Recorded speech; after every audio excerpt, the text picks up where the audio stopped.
मैं पूर्णिमा भटनागर लेकर आई हूँ आज एक नई कहानी जिसका टाइटल है उफ़ ये अंग्रेज़ी वाला इश्क।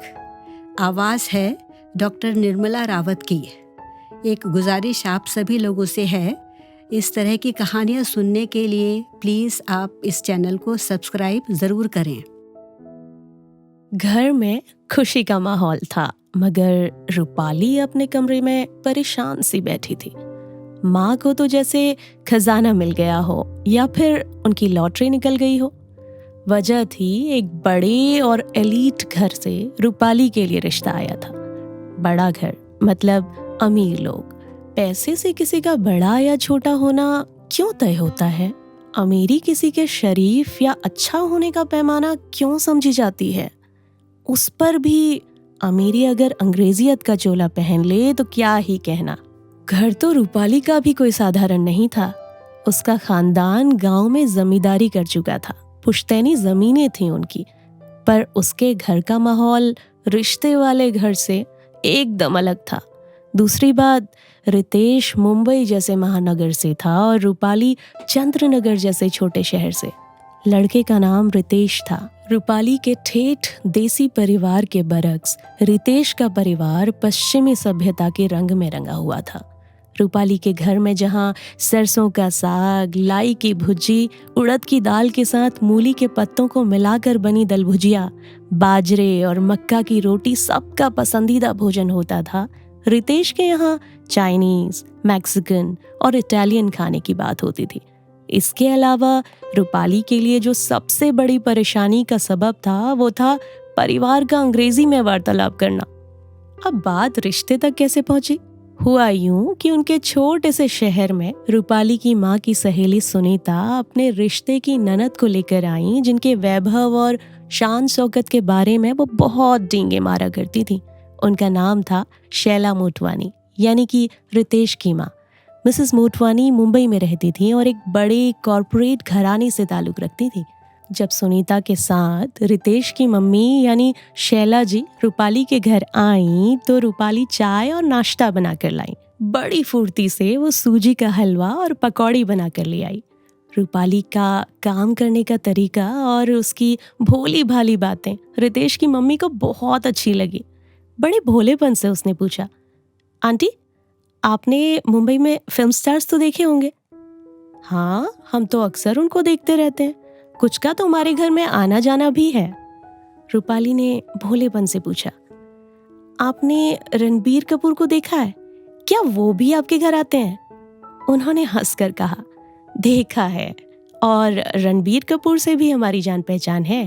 ये लोग बहुत व्यस्त रहते हैं, इसलिए मिलना जुलना कम होता है। आंटी, अगर मैं कभी मुंबई आई तो क्या आप मुझे रणबीर कपूर से मिलवा देंगी? रितेश की मम्मी हंसती, कोशिश कर सकती हूँ। थोड़ी देर बाद उन्होंने पूछा, और क्या क्या शौक है तुम्हारे फिल्म देखने के अलावा? आंटी, मुझे खाना बनाना और डांस का बहुत शौक है। खासकर बारिश में भीगकर डांस करना बहुत अच्छा लगता है। इसके बाद रितेश की मम्मी और भी बातें पूछती रही रूपाली से, और वो उसी बिंदास अंदाज में बातें करती रही। तब किसी को ये गुमान नहीं था कि रूपाली में वो अपनी होने वाली बहू को तलाश कर रही हैं। बस इसी तरह की बातों बातों में न जाने कब रूपाली का प्यारापन और भोलापन रितेश की मम्मी के दिल को भा गया और उन्होंने अपने दिल की बात सुनीता से कह दी। वही सुनीता जो रूपाली की मम्मी की सहेली थी। सुनीता ने ये खुशखबरी रूपाली की माँ को सुनाई। रितेश ने कैम्ब्रिज से पढ़ाई की थी और उसके 2 बड़े भाई थे जो अपनी पत्नियों के साथ अमेरिका में रहते थे। रूपाली और उसके परिवार को मुंबई बुलाया गया और उनको घर में बने एक आलीशान गेस्ट हाउस में ठहराया गया। रूपाली की माँ, पापा, बड़ा भाई अशोक और भाभी प्रभा उनका वैभव देखकर अभिभूत थे। गेस्ट हाउस की भव्यता, आलीशान फर्नीचर, गुदगुदे सोफे, दीवारों पर लगी शानदार पेंटिंग्स, बड़े बड़े बाथरूम जिसमें बाथटब, जकूजी, सभी कुछ था। रूपाली सोच रही थी, क्यों लोग दूसरों की अमीरी से इतने प्रभावित होते हैं, वो भी लड़की का रिश्ता ऐसे घरों में तय होने पर जहां 2 परिवारों में कोई मेल ही ना हो। उस दिन रितेश मुंबई में नहीं था। रूपाली की मम्मी ने मुंबई घूमने की इच्छा जाहिर की और शैला जी ने इसका इंतजाम कर दिया। एक बड़ी सी गाड़ी में सारा परिवार मुंबई घूम रहा था, एंजॉय कर रहा था, लेकिन रूपाली बेचैन थी, परेशान थी। अगला दिन रितेश और रूपाली की पहली मुलाकात। मिलते ही रितेश ने कहा, हाय। रूपाली ने बमुश्किल कहा, हेलो। और हेलो कहने में भी उसके गले में मानो कुछ अटक रहा हो। उसको तो नमस्ते कहने की आदत थी। भरपूर कोशिश के बाद भी उसके हलक से हाय शब्द नहीं निकला। How are you? रितेश का अगला वाक्य। फाइन, थैंक यू, रूपाली का छोटा सा जवाब। रितेश ने कहा, let me tell you about myself. और इसके बाद रितेश का सारा वार्तालाप अंग्रेजी में हुआ। रूपाली अंग्रेजी समझती थी, उसके पास अंग्रेजी विषय रहा था बीए में, मगर बोल नहीं पाती थी। रितेश बता रहा था उसको बिलियर्ड्स और गोल्फ खेलने का शौक है, हॉलीवुड मूवीज देखता है जब उसको वक्त मिलता है, हालांकि बिजनेस में बहुत बिजी रहता है। वो अपनी मम्मी से बहुत अटैच्ड है और अपने पिता की डेथ के बाद वो अपनी मम्मी के पास मुंबई में ही रहना चाहता है। अपने भाइयों की तरह विदेश में बसना नहीं चाहता है। अपनी बात कहने के बाद रितेश ने उससे अपने बारे में कुछ बताने को कहा। रूपाली ने भी अपने बारे में बताया कि उसने मास्टर्स किया है, क्रिकेट मैच देखना और खाना बनाने और खाने का उसको शौक है। Good, impressed. शाम को घूमने चलेंगे जुहू बीच पर, कहकर रितेश चला गया। रूपाली को पूरी उम्मीद थी कि इस 20 मिनट की बातचीत के बाद रितेश की तरफ से इस रिश्ते के लिए ना हो जाएगी, लेकिन हुआ उल्टा। रितेश ने कहा, रूपाली मुझे पसंद है, रूपाली से पूछ लिया जाए कि मैं उसे पसंद हूँ। जब ये संदेश रूपाली के भाई और माँ को दिया गया तो वो लोग खुशी से झूम उठे। भाई अशोक ने कहा, रूपाली बहुत खुशकिस्मत है। शाम को रूपाली को रितेश के साथ जुहू बीच जाना था। रूपाली की घबराहट, दिल की धड़कन बढ़ती जा रही थी। फिर से क्या उसके अंग्रेजी ज्ञान की परीक्षा होने जा रही थी? ऐसे शख्स के साथ वो सारा जीवन कैसे बिता सकती है जिससे बात करने में उसको हिचकिचाहट होती हो? एक तो मुंबई शहर की आधुनिकता ने उसको नर्वस कर दिया था। बहुत खुले कपड़े पहने लड़कियां, लड़के लड़कियों का हाथ में हाथ डालकर बेपरवाह घूमना, रूपाली को समझ नहीं आ रहा था। शाम का समय था। बीच पर रितेश और रूपाली घूम रहे थे। रितेश ने बातों का सिलसिला शुरू किया। How did you like Mumbai? अच्छा है, छोटा सा जवाब दिया रूपाली ने। And what about our family? Did you feel any discomfort? नहीं, सब अच्छा है, नो कंप्लेन, जल्दी से रूपाली ने कहा। फिर रितेश ने कहा, you are a very silent person, कुछ बताओ अपने बारे में। मैंने मास्टर्स किया है, बीएड की तैयारी कर रही हूँ। अभी रूपाली कुछ और कहती कि रितेश ने हंसते हुए कहा, अरे ये कोई जॉब के लिए इंटरव्यू नहीं ले रहा हूँ, अपनी पसंद और नापसंद के बारे में बताओ। मन हुआ कह दे, आपकी अंग्रेजियत पसंद नहीं है, मैं आपके साथ सहज महसूस नहीं करती हूँ, पर कैसे कहे। वो चुप रही। फिर कुछ याद करते हुए रितेश ने कहा, हाँ तुम बता रही थी तुम्हें खाना बनाने का शौक है, कौन सी कॉन्टिनेंटल डिश अच्छा बनाती हो? कॉन्टिनेंटल? चौंक कर रूपाली ने दोहराया। फिर बोली, नहीं, मुझे इंडियन खाना और उसमें भी हमारे गांव में बनाया जाने वाला खाना पसंद है। दैट्स ग्रेट, उस खाने का तो जवाब ही नहीं है, रितेश ने कहा। रूपाली को समझ ही नहीं आया कि ये कॉम्प्लीमेंट है या उसका मजाक उड़ाया जा रहा है। What do you think about me? इस सवाल के जवाब में रूपाली कुछ देर चुप रही, इधर उधर देखने लगी। कैसे कहे कि वो उसके साथ कंफर्टेबल महसूस नहीं करती है। रितेश ने दोबारा पूछा, please feel free to tell me. Rupali ने हिचकते हुए कहा, मुझे वक्त चाहिए। No problem, take your time, Ritesh ने कहा। बीच पर भीड़ थी। रितेश रूपाली को हाथ से पकड़कर बचाता हुआ चल रहा था। कम, लेट्स गो देयर, कहकर रितेश रूपाली का हाथ पकड़कर लहरों के अंदर ले गया। पहली बार किसी मर्द का यूं इस तरह पकड़ना रूपाली को अजीब लग रहा था। थोड़ी देर तक तो रूपाली ने धीरज से काम लिया, फिर धीरे से अपना हाथ छुड़ा लिया। रितेश भी समझ गया था उसके संकोच और हिचकिचाहट को। उसने भी महसूस किया कि अभी रूपाली की तरफ से इस रिश्ते के लिए हाँ नहीं है, उसे भी एक दूरी रखनी होगी। अचानक एक तेज लहर आई। रूपाली बुरी तरह लड़खड़ाई और गिरने के डर से उसने रितेश को कसकर पकड़ लिया और उसके कंधे से चिपक कर खड़ी रही लहर के वापस लौटने तक। वो पूरी तरह से कांप रही थी। उसने कहा, ये समंदर भी कितना डरा देता है। लग रहा था ये लहर मुझे बहा ले जाएगी। मुझे डर लग रहा है, यहाँ से चलते हैं। मेरे होते लहर की ये मजाल कि तुम्हें मुझसे दूर ले जाए। कहते हुए रितेश हंस दिया। वैसे मैंने तुम्हारा हाथ थाम रखा था, तुम ही ने हाथ छुड़ा लिया था। रितेश का तंज सुनकर रूपाली चुप रही। किनारे से टकराती लहरें शोर मचा रही थीं और रूपाली के मन का शोर इससे कहीं ज्यादा था। रितेश के दोनों भाई और भाभी अमेरिका से आ गए थे। रोज तो रूपाली के परिवार का खाना गेस्ट हाउस में ही होता था। रोज ही रितेश की मम्मी आ जाती थी उन लोगों के पास और बातें करती थी। अगले दिन रितेश के परिवार के साथ रूपाली के परिवार का डिनर था। खाने की टेबल पर सारा परिवार था और रूपाली पहली बार उन लोगों को देख रही थी। सबकी अंग्रेजी की किटर पिटर से रूपाली का सर दर्द करने लगा था। खाने में कोई जायका नहीं था। इसके लिए कुछ तो उसकी मानसिक स्थिति जिम्मेदार थी और कुछ खाना भी। टेबल पर डिशेस की भरमार थी। इटालियन, मैक्सिकन डिशेस देखकर उसको अपने घर का खाना याद आ रहा था। आजकल सर्दियां हैं, इन दिनों गांव से अक्सर सरसों या फिर चने का हरा साग खेत से आ जाता था। घर में एक जगह मिट्टी का चूल्हा भी है क्योंकि पापा को मक्का, बगड़ और पानी के हाथ की रोटी चूल्हे में बनी पसंद थी। यहाँ तो दाल भी कितनी बेस्वाद है। रितेश के भाई भाभी कांटे छुरी से खा रहे थे और रितेश चावल चम्मच से खा रहा था। रूपाली को तो चावल हाथ से सान कर खाना अच्छा लगता है। मुंह और हाथ के बीच कमबख्त ये चम्मच एक अवरोध लगती है उसे, जो रुकावट डालती है स्वाद में।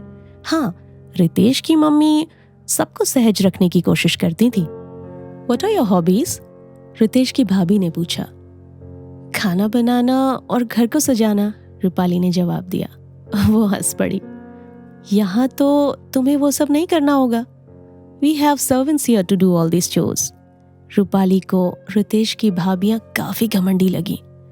वो अपनी और अमेरिका की बातें कर रही थीं, इस बात से बेपरवाह कि रूपाली का परिवार उनका मेहमान है और वो मेजबान है। हाँ, रितेश बराबर उनको अटेंड कर रहा था। रूपाली के सामने डोंगा लाकर सर्व कर रहा था। उसको शायद एहसास था कि रूपाली स्वभाव से संकोची है।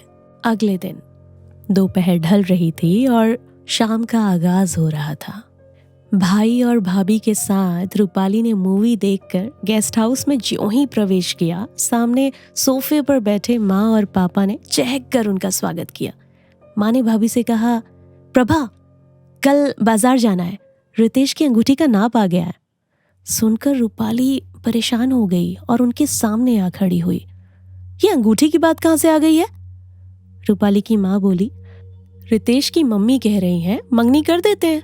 अमेरिका से उनके बेटे और बहू भी अभी मौजूद हैं। शादी की तारीख बाद में अपनी सुविधा से तय कर लेंगे। शादी? मैंने अभी हाँ नहीं कहा है इस रिश्ते के लिए, और आप लोग मंगनी की बात कर रहे हैं? माँ ने सर पकड़ लिया। इस लड़की की बुद्धि को क्या हो गया है? प्रभा, तू ही समझा इसे। प्रभा भी परेशान होकर बोली, रूपाली, तुझे क्या हो गया है? इतने सम्मान और प्यार से इन लोगों ने हमें रखा है यहाँ। संस्कार वाले लोग हैं ये। भाभी, मुझे नहीं करनी है शादी, बस मैंने अपना फैसला सुना दिया है। कहकर रूपाली कमरे में चली गई और दरवाजा बंद कर लिया। रूपाली परेशान थी। शादी जैसा फैसला इतनी जल्दबाजी में क्यों कोई उसको समझने की कोशिश नहीं कर रहा है? जिंदगी उसको गुजारनी है और वो रितेश के साथ खुद को सहज नहीं पाती है। रितेश के घर का माहौल एकदम अलग है और उसकी भाभियां एक नंबर की घमंडी है। उसको घुटन महसूस होगी इस घर में। ये लोग क्यों नहीं समझते हैं शादियां अपने बराबर वाले परिवारों में होनी चाहिए। कमरे के दरवाजे पर लगातार दस्तक दी जा रही थी। पापा, भाई, माँ सबने दरवाजे पर दस्तक दी, मगर सब बेकार। कुछ देर तक सब चुप बैठे रहे, हालात समझने की कोशिश करते रहे। फिर रूपाली के पापा ने कहा, शैला जी को बुलाओ, साफ साफ बता दो कि इस रिश्ते के लिए रूपाली तैयार नहीं है। आखिर शादी के मामले में जबरदस्ती तो नहीं की जा सकती है। अभी सब आपस में बात कर ही रहे थे कि रितेश ने गेस्ट हाउस में प्रवेश किया। मुस्कुराकर उसने पूछा, कैसे हैं आप सब? आज कहाँ घूमने गए थे आप लोग? रितेश बेटा, पापा ने बुझे स्वर में बात जारी रखी, बैठो, जरूरी बात करनी है। रितेश ने महसूस किया सबकी उदासी को। जी कहिए, पापा ने गंभीर स्वर में कहना शुरू किया। बेटा, आप और आपका परिवार सभी लोग सभ्य और संस्कारी हैं। आपने हमारा बहुत ख्याल रखा, हमें बहुत सम्मान दिया, मगर हमें ये कहते हुए बहुत अफसोस हो रहा है कि रूपाली इनकार कर रही है इस रिश्ते से। रितेश थोड़ा शॉक्ड हुआ। कुछ देर चुप रहने के बाद कहा, वजह क्या है उसके इनकार की? वही तो पता नहीं है, प्रभा ने कहा। कुछ बता ही नहीं रही है। मैं बात कर सकता हूँ रूपाली से? मायूस होकर पूछा रितेश ने। भाई ने कहा, उसने कमरे में खुद को बंद कर लिया है और दरवाजा भी नहीं खोल रही। मैं कोशिश करूं? रितेश ने पूछा। पापा ने कहा, कोशिश कर लो बेटा। रितेश रूपाली के कमरे की ओर बढ़ा। उसने दरवाजे पर दस्तक दी और कहने लगा, रूपाली, मैं रितेश बात कर रहा हूं, प्लीज ओपन द डोर। तुम्हारी ना है तो कोई बात नहीं, it's not a big issue, don't worry. कुछ मिनट के बाद दरवाजा खुला। रूपाली सामने खड़ी थी, नजरें झुकाए। उसकी आंखें लाल और सूजी हुई थी, शायद वो रो रही थी। अंदर आ सकता हूं? रितेश ने पूछा। जी कहकर रूपाली एक तरफ हो गई। अंदर आकर रितेश सोफे पर बैठ गया और रूपाली को भी अपने पास बैठने को कहा। रितेश ने कहना शुरू किया, तुम्हारा इनकार मुझे मंजूर है, कोई जबरदस्ती नहीं है। शादी cancel. You have every right to say no. Please take it easy. हम दोस्त तो हो सकते हैं। सुनते ही रूपाली की बड़ी बड़ी आंखों से आंसू की नदियां बह चली। वो सिसकियां लेकर रोने लगी। रितेश उसको रोता देखकर घबरा गया। रूपाली के और करीब आकर जेब से रुमाल निकालकर वो उसके आंसू पोंछने लगा।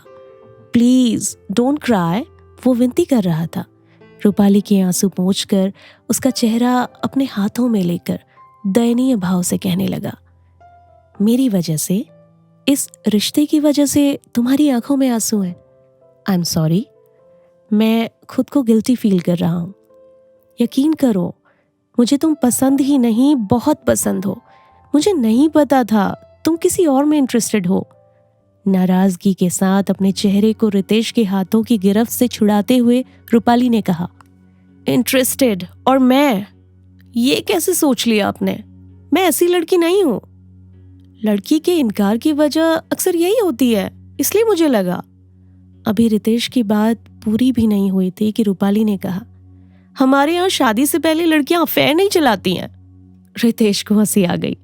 रूपाली उसका चेहरा देखने लगी, जैसे उसने कोई अजीब बात कह दी हो या कोई जोक कह दिया हो।